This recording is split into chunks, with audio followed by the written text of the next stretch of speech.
Hey everyone, welcome back to Robert's English Classroom. So in this lesson, we're going to look at advanced English verbs. Now, knowing these kinds of verbs can really elevate your vocabulary and also help you to express yourself more clearly and with more detail. And whether you're taking, say, the TOEFL test or the IELTS, or maybe you just want to improve your vocabulary, expand your vocabulary, these are the kinds of verbs you need to know and need to understand and be able to utilize when you're speaking. So let's get started with some advanced English verbs. Let's go.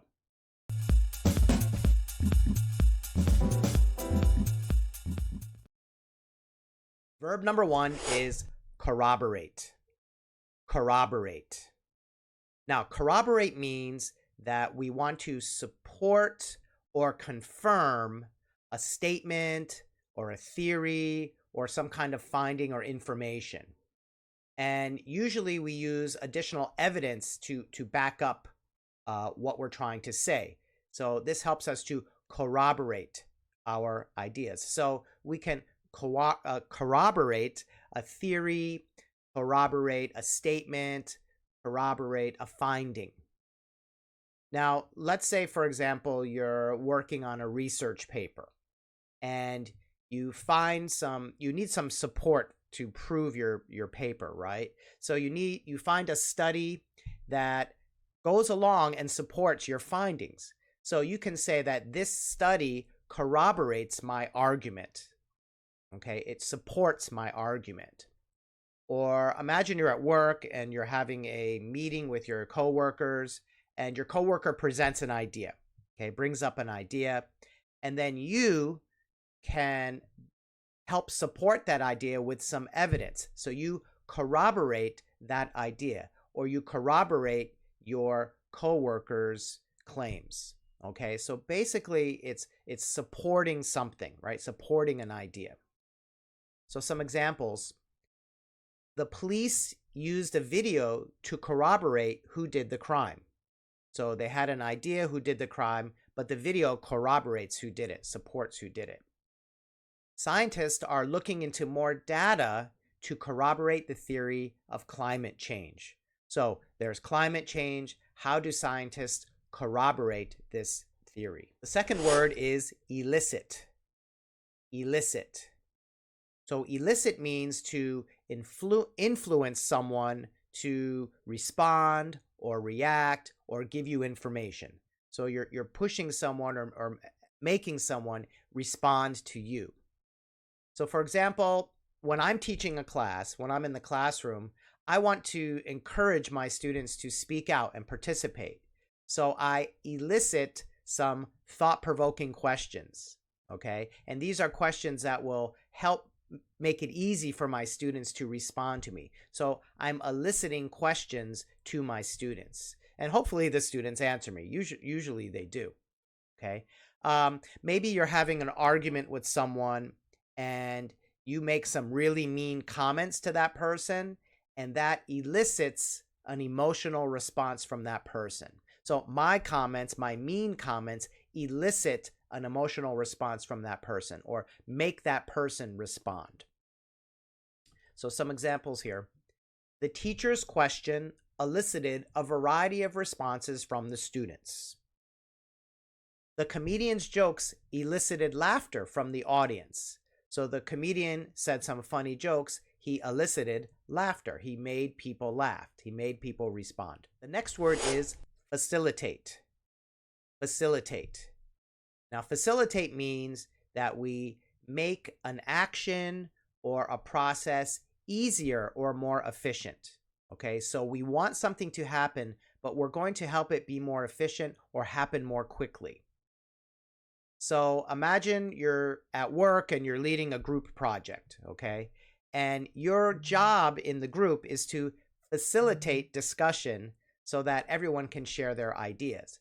So I want to facilitate discussion means I'm going to bring up some points or ask some questions to help the discussion grow and to help other people respond.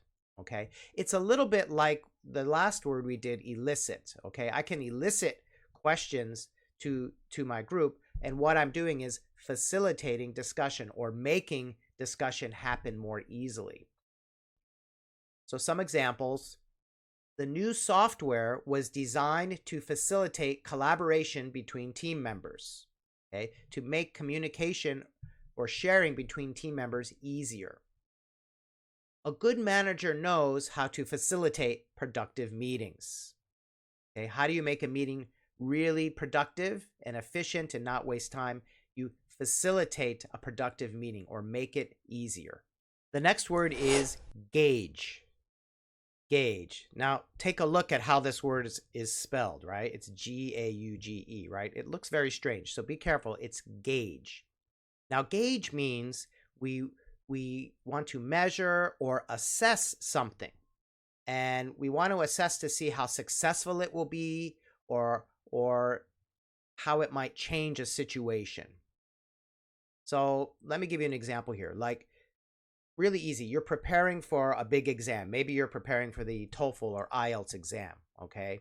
So how will you gauge your readiness? Well, you can take a practice test, and that will gauge how ready you are for the test, okay? So you're able to assess or measure how ready you are. You're gauging it. Another one is, imagine you're a basketball coach and you've got some new plays you want to use in the games. So how do you know they will be successful? Well, you do them in practice to gauge how successful they will be, or to measure or assess how successful they will be.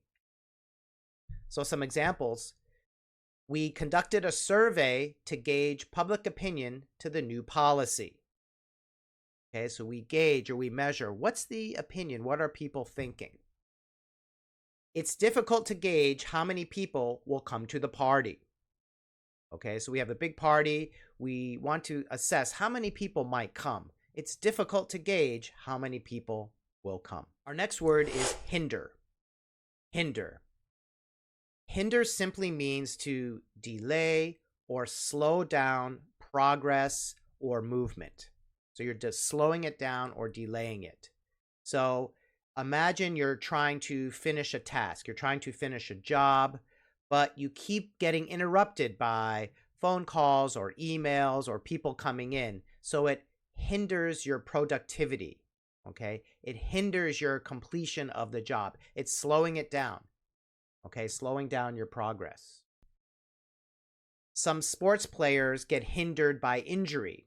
So if you're a soccer player and you're playing and you have a knee injury, it hinders your ability to compete, okay? It hinders your playing time. So it slows down how quickly you can get better and progress. Some examples: the heavy traffic hindered our progress and it made us late for the meeting. So we're trying to get to our meeting, but there's heavy traffic and it hinders our progress. So we're late, slows us down. The rain may hinder construction work, delaying the project. So if there's some outside construction and the weather isn't good, it will slow down the work pace. So it hinders the construction, delays the project. Our next word is implore. Implore. So implore means to beg someone desperately to do something. Like, please, please, please, I want you to do something. I implore you to do something. So imagine you have a close friend and that friend is thinking about quitting a really good job. And you know that's a really good job and you think it's a mistake for that person to quit. So you implore your friend to change his decision and stay at the job. You implore him. You give him a lot of reasons why you think he should stay. So you're saying, hey, I really want you to stay. I implore you to stay. Maybe some organizations would like people to donate money for a good cause. Okay, make some donations to a charity. And so they will implore people to donate some money by telling them how much it's going to help people and how much it will relieve some suffering. So they implore people or beg people really, really desperately to give some money to them. Some examples here. The doctor implored the patient to eat a healthy diet. So the doctor it feels a healthy diet is very important, implores the patient to eat a healthy diet. She implored her parents to let her go to the concert with her friends. So the girl wants to go to the concert. The parents are saying no, but she implores them to go. She really begs them to go. Our next word is mitigate. Mitigate. Now, mitigate means to make something less severe, less serious, or less painful. Okay, so we're making something not as bad or something not moving as quickly as it should. So for example, let's talk about climate change again. Solar energy can help mitigate the speed of climate change. So climate change is happening quickly because we're putting a lot of CO2 into the air. But solar energy is a clean energy, so it can slow down or lessen the speed of this climate change. Okay, so it mitigates the speed of the change. Imagine you're in a difficult conversation and the conversation's getting a little bit heated, and maybe some sides are becoming sensitive. So you try to ease the tension and you try to say some jokes or maybe change the topic or say some kind words. So you mitigate the problem or mitigate the conflict in the conversation. Okay, you are lessening it, slowing it down, making it less serious. So some examples here. The government implemented new regulations to mitigate the spread of the virus. So the virus is spreading quickly, so the government did something to mitigate the spread, slow down the spread. Eating a healthy diet can mitigate weight gain. So if you're gaining weight quickly, maybe you should eat a healthier diet. It will slow down the weight gain, okay? Mitigate the weight gain. The next word is obscure. Obscure. Obscure means to make something not clear or difficult to understand. So something is actually making something more difficult to understand. It's not making it easier. So imagine you're reading a technical manual. You've just bought perhaps a new tablet or computer and you're reading how to use it. But there's so much technical wording in there that it's very hard to understand. So you can say the complex language of the manual obscured the main idea, which means it showed me like it didn't help me understand at all. It actually made it harder for me to understand. It obscured the main idea. Also, have you ever been driving on the road and it gets very foggy? And then when the fog rolls in, it obscures your view of the road. Okay, so you're driving, there's a thick fog, and suddenly you can't see the road very clearly. You'll say that the fog obscures your view while you're driving. So some examples here. The dense clouds obscured the mountain peaks from view. So same thing as the fog. If you're looking at the mountains and the clouds roll in, then you can't see the mountains anymore. So the clouds obscure your view. His solution to the problem was so complicated that it obscured the real issue. So we couldn't understand the real issue because his solution was way too complicated. The next word is scrutinize. Scrutinize. So scrutinize means to examine something very closely and very thoroughly. You scrutinize every detail and every aspect. So lawyers will review contracts for clients, right? And when they review a contract, they will scrutinize each little item and each little clause to make sure that you understand all the details before you sign it. Okay, so lawyer's job is to scrutinize every detail of the contract. Imagine a gymnastics competition. So judges in a gymnastics competition need to scrutinize every movement the gymnast makes. And this will allow them to give a point total for the performance. So judges scrutinize the performance, every little detail. The accountants scrutinize the financial statements for any mistakes. So as with a lawyer, you want an accountant to also scrutinize things for you, like look at every little detail. Before investing in a company, it's important to scrutinize its business practices and financial health.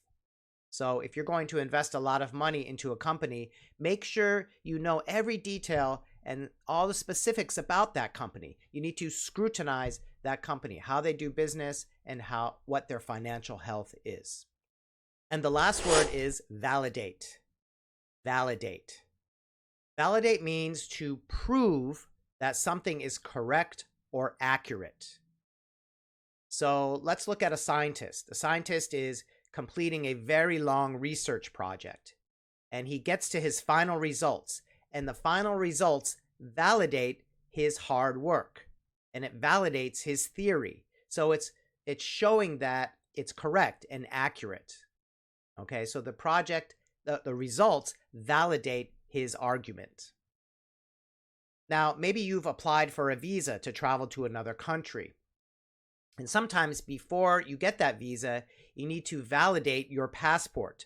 So you need to maybe show some other forms of identification with your passport. So this means when you validate your passport, you're showing that your passport is accurate and correct. It's really your passport. Some examples: the results of the experiment helped validate the scientist's theory. We need to validate your parking ticket before leaving the garage. Have you ever parked in the garage, but the garage says, well, you need to get your ticket validated? That means you need to show that you were eating at that restaurant that the garage uses, or that you were doing some business in the building for the garage. So that means you're showing that it's correct or accurate. So you get a validated ticket, and then you're allowed to leave the garage. So there you go. These are the 10 advanced verbs for this lesson. So let's review them. Corroborate, elicit, facilitate, gauge, hinder, implore, mitigate, obscure, scrutinize, validate. And here is my homework challenge. The first question is, recently, is there something that has hindered you? Tell me what it is. And second, are you good at facilitating something? Tell me something or share something that you have facilitated. Go ahead and write them in the comment box, and I will respond to you. Thanks for watching, everybody. Don't forget to like the video, share the video, and subscribe to the channel. And stay tuned for more videos like this where we talk about more advanced vocabulary. See you in the next lesson. Bye-bye.